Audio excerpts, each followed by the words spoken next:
Magandang araw mga bata. Ako si Nanay Loretta ang magkukwento sa inyo ng karugtong na kasaysayan ng buhay ni Jose, hango o kinuha sa aklat ng Genesis 41 at Genesis 45 at 3 na may pamagat na pagbubunyag. Anong ibig sabihin ng salitang pagbubunyag?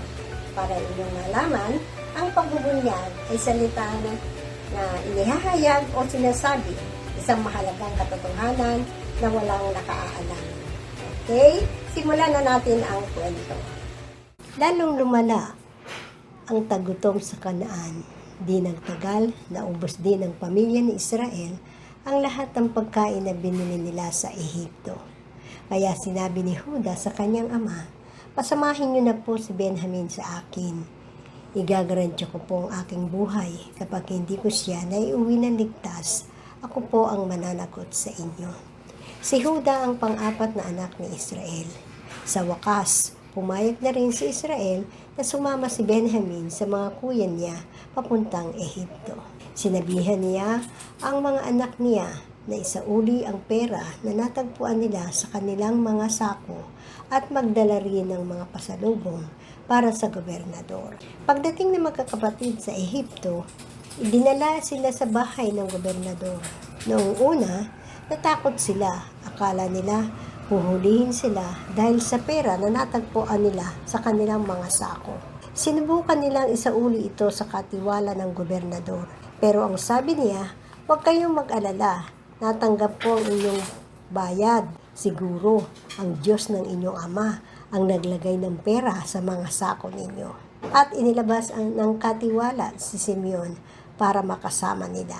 Sinabi rin niya sa kanila, nakakain silang kasama ng gobernador. Pagdating ng gobernador, nagpatira pa sa kanya ang magkakapatid at ibinigay ang kanilang mga pasalubong. Nakita ni Jose si Benjamin. "Siya ba ang bunsong kapatid ninyo?" sabi niya. "Pagpalain ka ng Diyos." At bigla siyang umalis dahil hindi niya mapigilan ang kanyang damdamin. Pumasok siya sa kanyang silid at umiyak nang kontrolado na niya ang kanyang sarili. Naghilamos siya at bumalik para kumain kasama ng kanyang mga kapatid.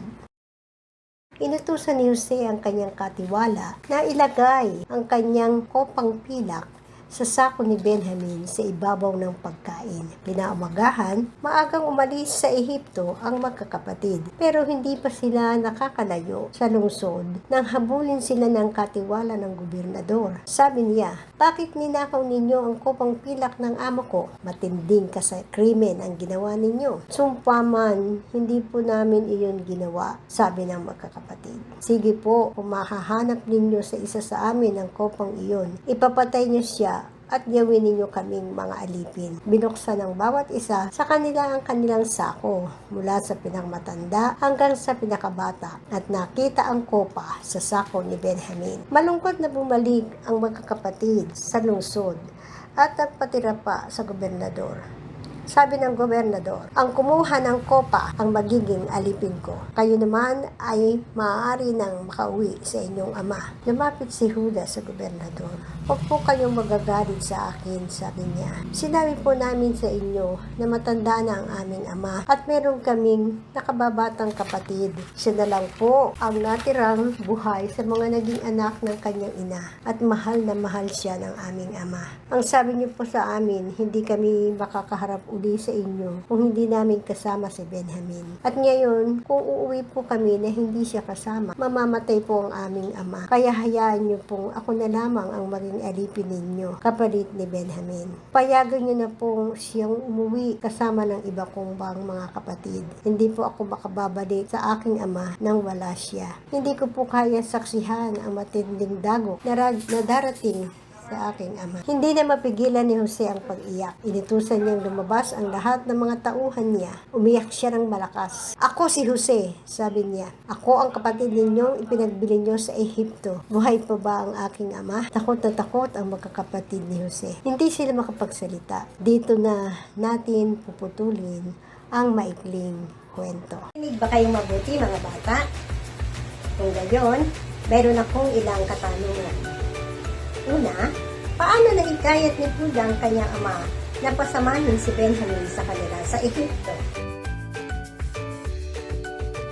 Tama. Pangalawang tanong. Ano ang nadama ni Jose nang makita niya si Benjamin? Magaling! Ikatlong tanong.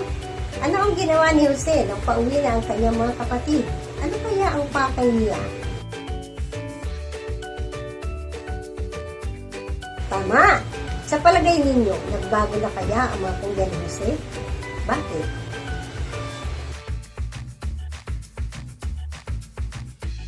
Tama! Kaya ba ninyo magsakripisyo para sa inyong kapatid kagaya ng ginawa ni Judah? Mag-isip tayong lahat ng isang mabuting bagay na magagawa natin para sa bawat miyembro ng ating pamilya sa loob ng libro ito. Alam!